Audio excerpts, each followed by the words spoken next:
Buenas tardes, ¿cómo les va? Bienvenidos a una nueva charla en pantuflas. Hoy tal vez un poco más seria que las pantuflas habituales. Vamos a hablar con Nicolás Trota, ministro de Educación. Ahí estoy fijando el comentario. Bueno, sobre cómo está obviamente la situación de las clases, la proyección de las clases en un futuro en medio de esta situación, cosa bueno, siempre es una incertidumbre porque la situación de por sí es dinámica, así que va cambiando. Hay distintas reuniones, distintas medidas. Mientras se van sumando, saludamos a los que se están sumando. Hola Noé, también nos saluda Luz. Hola Nicole. Bueno, sus dudas respecto de lo que está sucediendo, de cómo viene o se proyecta la educación, la pueden dejar aquí, que vamos a trasladárselas.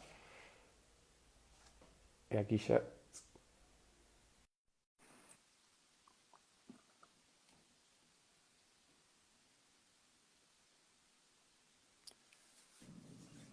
Hola, Ay, muy bien. ¿Cómo andás? Buenas tardes. buenas tardes, ¿cómo estás?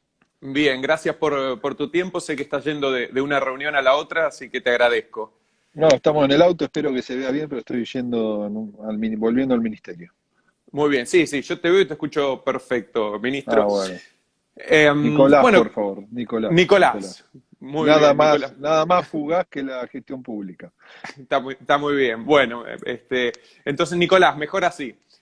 Nicolás, el balance de estos 2 meses, ya son 2 meses si bien sé que el viernes va a haber reunión y demás, pero ¿cuál es el balance con lo que va siendo positivo, con lo que falta aún de estos 2 meses sin clases presenciales? Bueno, creo que para nuestro sistema educativo, para nuestra sociedad en general, en un momento tan complejo de la pandemia, se ha tenido la capacidad de una respuesta acorde al desafío enorme que tenemos. Digo, llevar la escuela a nuestros hogares, esa escuela irreemplazable, por supuesto que es una tarea muy compleja y difícil, pero quienes están garantizando esa continuidad pedagógica, educativa, en una Argentina atravesada por la desigualdad, son los maestros y maestras, ¿no? Y ahí vemos que el esfuerzo de ellos es lo que permite que la inmensa mayoría de nuestros estudiantes en los distintos niveles tengan vínculo y contacto con la escuela. Y allí también emergen no solo el compromiso de los estudiantes en un momento de angustia generalizada, sino también de los adultos del hogar, porque ningún niño Claro, aprende solo, ¿no? Ahí necesitan la mediación, el acompañamiento de las cuestiones básicas de organizar el día, que para un niño pequeño no es fácil, ¿no? Para un adolescente tampoco, de que los adultos del hogar los puedan acompañar. Y creo que analizando lo que han hecho las instituciones educativas, los gobiernos provinciales e inclusive nuestra gestión, estamos dando una respuesta que nos permite llegar también a todos, a la inmensa mayoría de hogares en cuanto a la presencia del Estado y de la escuela. perfecto. Acá dice que manejar y hacer conferencias. No, no estás manejando, Nicolás. No estoy manejando yo. Yo voy en el asiento del acompañante. Por eso, por eso. Pasa que esto es a la inversa, ¿viste? Se invierte la imagen, por eso Ah, aclaro que ok. no estás manejando. Y obviamente uno pide fechas o necesita fechas, creo que por dos motivos. Uno, porque es una manera de saber cuándo esto se va a ir terminando. Me refiero a la pandemia, al aislamiento y demás. Entonces, ponerle una fecha a la escuela es un poco poner una fecha de empezar a terminar con la pandemia. Y además para organizarse. Pero sé que es difícil en este contexto poner fechas. Sé que se habla de agosto, se habla de septiembre. Una cosa es si sale la vacuna, que será para el año que viene. Pero ¿cómo crees que va a terminar este año con esta situación anómala en la educación? Hablabas también de clases duales. Sí, nosotros tenemos la expectativa en los escenarios que venimos trabajando con las provincias, con los especialistas, con las propias organizaciones sindicales, de volver físicamente a las aulas en el transcurso del segundo semestre, ¿no? Un Sí, escenario positivo podría ser imaginar agosto, ¿no? Que en agosto podamos estar regresando a las aulas, pero no es una decisión educativa, es una decisión epidemiológica. Ahí tenemos que ver inclusive cómo se avanza en estos días, donde en distintos sectores de nuestro país se están tomando decisiones de abrir algunos sectores del trabajo, también poner en valor lo que es la experiencia actual de regreso a la escuela en los países europeos, ¿no? Que están volviendo también de forma escalonada, y tenemos que ver qué impacto epidemiológico tiene ese regreso a la escuela de manera parcial, porque los países europeos no tienen la certeza tampoco que van a poder Claro. sostener muchas de estas decisiones. Pedro Kahn, ¿no? Y muchas veces lo cita el presidente, lo que ha sido una reflexión de él, la obra se está escribiendo sobre el escenario. Digo, no hay certezas todavía de muchas cuestiones. Sí tenemos una premisa básica que es priorizar el cuidado de las vidas, de la salud, ganar siempre tiempo para robustecer nuestro sistema sanitario, y eso hemos hecho en estos meses de que la pandemia empezó a impactar en el hemisferio sur, poniendo en valor también el doloroso aprendizaje de los países del hemisferio norte, muchos de los cuales hoy a la distancia vemos que fueron sorprendidos por la pandemia, y creo que esa realidad también permitió a los países del hemisferio sur, y en particular a la Argentina, a adelantarse con ciertas medidas. Para poner un ejemplo, nuestro gobierno tomó la decisión de suspender la concurrencia física a las aulas 13 días después del primer caso confirmado de COVID-19. Hay Sí. países europeos que tardaron más de 40 días. Sí, sí, y se ven los resultados. ¿Cuáles son los modelos con los cuales hablaste y se están barajando para por ahí implementar acá? Que se estén usando, no sé, en Finlandia, que vi que hablaste, o en Italia. Bueno, hoy estuvimos con la ministra de Finlandia conversando sobre la vuelta a la escuela que están llevando adelante ellos en el nivel inicial y en el nivel primario, con un modelo distinto a lo que son otros países europeos como España, que están volviendo parcialmente en todos los niveles educativos.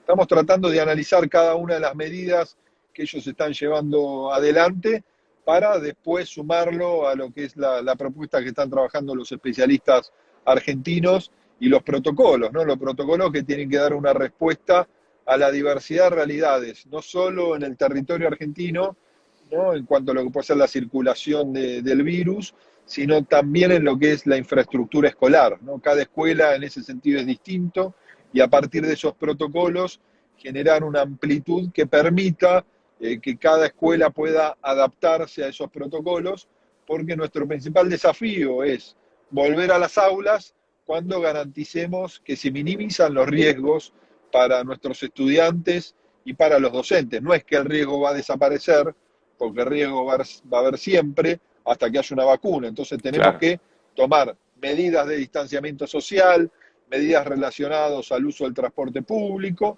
y después medidas de seguridad y prevención adentro de las propias escuelas. Y ahora, ¿esto se va a poder aplicar uniformemente en todo el territorio, siendo también tan dispar las distintas realidades? Me refiero a un sistema dual donde por ahí hay familias o zonas donde no tienen acceso o un acceso tan fluido a la tecnología. ¿Ahí se va a tener en cuenta eso? ¿Va a haber otro tipo de recomienzo de clases o va a ser uniforme? Bueno, en primera instancia nosotros creemos que a partir de esos protocolos debería tener una mirada en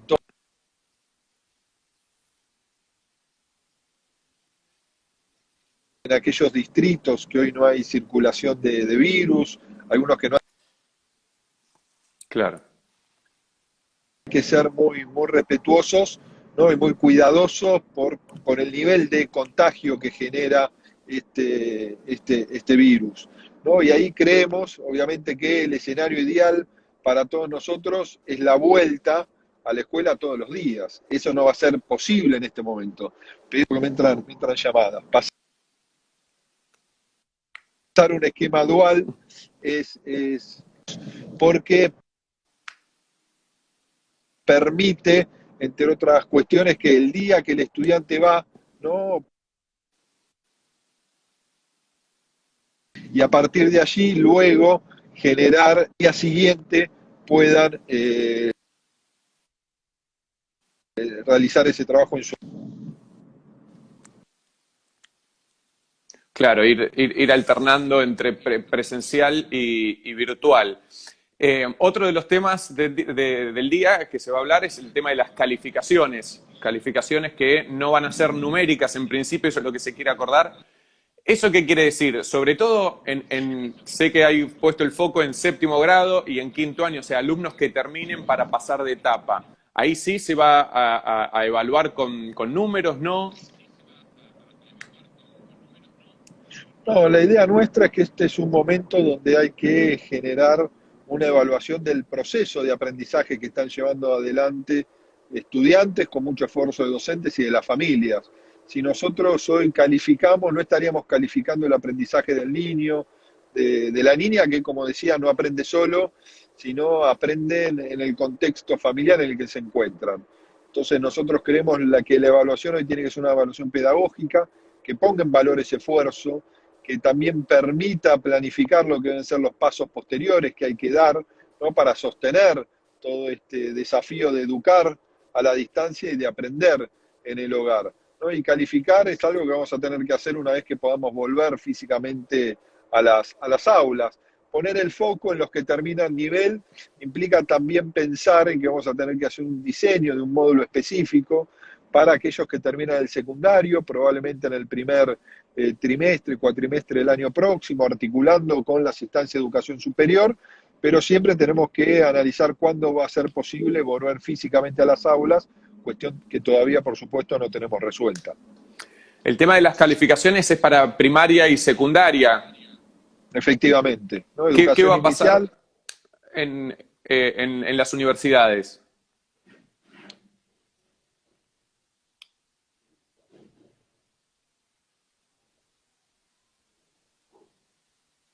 A ver, vamos a ver si reconectamos con el ministro, que está en el auto. No está manejando, aclaro, nuevamente por las dudas, pero a veces se va la señal.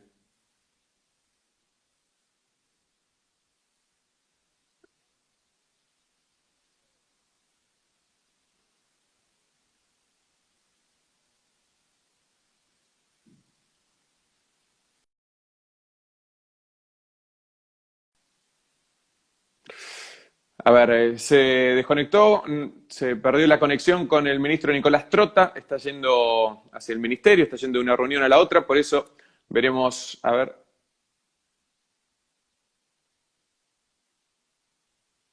Aquí volvemos a ver.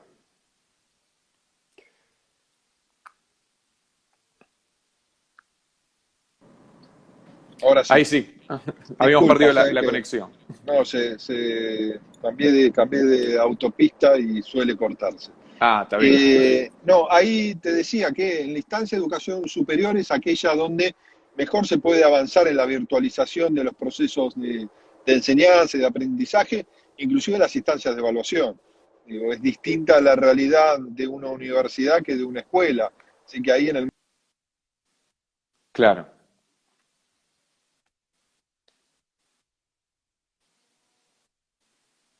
todas las propias instancias de evaluación y calificación, por No, por supuesto, eso sí, más también. allá de las autonomías de las universidades, si había un consenso o algo establecido de aquí en adelante. Eh, Respecto de lo que muchos preguntan, si a medida que se van flexibilizando ciertos rubros y más personas van a trabajar, ¿qué va a pasar con esos chicos, con los chicos que por ahí quedan en sus casas y no pueden quedarse con sus abuelos por cuestiones lógicas, por que son personas en población de riesgo? Bueno, ahí va a haber que avanzar en las distintas medidas como existieron previamente a lo que a lo que fue la suspensión de clases, que fue previo a la propia política de aislamiento y de cuarentena. Así que ahí hay que pensar en un esquema de licencias que permita que un adulto, en los casos de ser necesarios, cada hogar es una realidad distinta, pueda garantizar no solo el cuidado de los menores que no pueden asistir a las clases, sino también sabemos el componente central que hoy esa presencia del adulto tiene en la continuidad de los procesos pedagógicos. Así que esas son cuestiones que hay que ir resolviendo a partir del avance de cada una de las medidas que se van tomando. Otro de los temas que también escuché es el tema, bueno, de las vacaciones, que se acortarán, va a ser solo enero de vacaciones, se está evaluando eso, va a haber más días de clase en el caso de que se pueda ir volviendo, ¿no?, a una clase presencial.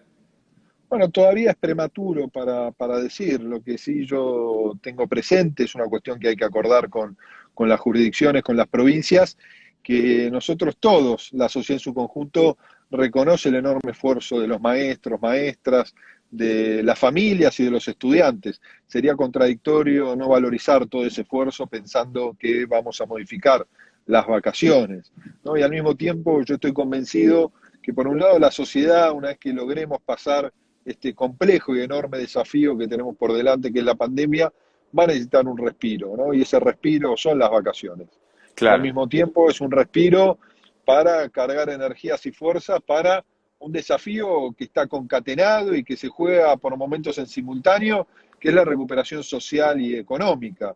Y también en eso se vincula un sector muy activo en la generación de empleo, que es el turismo, ¿no? No le Sí. podemos sacar a nuestro turismo las vacaciones, lo que no quiere decir que no haya módulos específicos, por ejemplo, para quienes terminan el secundario. Ahora esa decisión va a ser una decisión colectiva y al momento de tomarla vamos a tener que tomar en consideración cada uno de estos componentes para adoptar la decisión correcta en el tiempo determinado. Si bien había, ¿no?, un sistema o al menos un plan de repartir notebooks y demás, y de poder avanzar en la educación en cuanto a la tecnología, ¿crees que esto lo va a hacer al menos de manera forzada, que esto se está haciendo, se está actualizando la educación? No, bueno, yo creo que hay dentro de un marco de tanta complejidad como es esta pandemia, hay cuestiones positivas que podemos rescatar, ¿no? Una que te mencionaba es el compromiso de nuestros docentes, de nuestros maestros y maestras, y el propio y justo reconocimiento social que hoy nuestros docentes están teniendo por su compromiso, como también la figura de la institución educativa, la escuela, y eso es un activo que hay que valorar y cuidar. Al mismo tiempo, creo que el diálogo, la interrelación constante entre las dos instituciones educativas más importantes, que son la familia y la escuela, Hmm. lo tenemos que sostener cuando vayamos recuperando la normalidad de regreso a nuestras aulas. Finalmente también creo que el uso de la tecnología como una herramienta, no como un fin en sí mismo, también es algo positivo, ¿no? Y eso también remarca la necesidad de profundizar muchas iniciativas que no estaban vigentes en nuestro país, como un ambicioso plan de Claro. conectar, ¿no? Que permita no solo la distribución de computadoras, que es una asignatura central de nuestra gestión educativa, sino también avanzar en la conectividad de las escuelas y también de garantizar la gratuidad de la transmisión de todos los datos en términos de la educación virtual, ¿no? Cuestión que hoy en parte avanzamos porque, por ejemplo, nuestro portal Seguimos Educando se navega de los celulares de manera gratuita, como también los portales de las 56 universidades nacionales y los portales de las 24 jurisdicciones educativas. Pero no es gratuito hoy la navegabilidad de WhatsApp, de los grupos de Facebook, del acceso a los blogs Claro. de muchos docentes o del Google Classroom, para poner un ejemplo, que son soluciones que usan muchas escuelas, inclusive provincias. Nosotros hemos tomado la decisión y estamos avanzando en el desarrollo de una plataforma que tenga una respuesta integral, lo que garantice, obviamente, la navegabilidad gratuita cuando uno tiene ancha una fibra en su casa, porque no te cobran por consumo. En cambio, cuando uno tiene celular, se cobra el consumo. Entonces, la manera de garantizar la gratuidad es que haya una plataforma estatal que pueda identificar toda esa navegabilidad y que no consuma el dato de ningún teléfono celular, lo que democratiza el acceso, ¿no? Y permite dar respuesta principalmente a los sectores trabajadores, a los sectores que presentan la mayor vulnerabilidad. Y por último, así te libero. Muchas veces lo urgente supera lo importante. En este caso creo que se dan las dos cosas a la vez, que lo urgente es lo importante por lo que se está viviendo a nivel mundial. Pero si nos retrotraemos a aquel 10 de diciembre, cuando comenzaste la gestión, ¿qué era lo que tenías en mente? ¿Qué era a donde apuntabas en tu gestión por delante? Y que quedó en el tintero por todo lo que está pasando. No, nosotros obviamente nos ha cambiado profundamente la agenda de lo cotidiano, pero nuestra misión sigue siendo la misma, ¿no? Y quizás con más dramatismo en esta situación que hoy atravesamos, es que la escuela sea el espacio de ruptura de las profundas desigualdades que hay en la Argentina, ¿no? Y hoy más que nunca tenemos que desplegar la mayor cantidad de medidas para contener la desigualdad educativa. Y lo que nos va a definir como gobierno y en la responsabilidad que tenemos nosotros a cargo del Ministerio de Educación es lo que hagamos en el campo educativo para contener esa desigualdad en el marco de la pandemia y para iniciar un proceso que permita revertir esa desigualdad apenas volvamos a las aulas, que entre otras cosas va a demandar la articulación con provincias y municipios para ir a buscar a muchos chicos que no van a volver a la escuela, ¿no? Y eso es lo que debe transformarse en una prioridad de nuestra gestión, avanzar realmente para que la escuela sea sinónimo de justicia social en la Argentina. Muchísimas gracias por el tiempo, Nicolás Trota, ministro de Educación. Muchas gracias a ustedes, un saludo a todos los que nos están siguiendo y a quedarse en casa para cuidarse. Un abrazo. Así es, abrazo grande. Nicolás Trota, ministro de Educación, que para los que siguen preguntando, no estaba manejando, él está en el asiento del acompañante, pasa que cuando uno invierte la cámara, se invierte la imagen y parecía que iba en el lado del conductor, pero no estaba manejando. Así que, bueno, habrá que esperar las distintas medidas, las distintas recomendaciones por parte del personal de salud y ver, hay una nueva reunión este viernes del Congreso Federal de Educación, e ir viendo las distintas medidas que se irán comunicando. Es un año raro, es un año de aprendizaje de todos modos, así que veremos cómo se sale de esto. Gracias por estar, pueden volver a ver la entrevista aquí en @Radio Mitre y nos reencontramos a las 8 de la noche. Chau.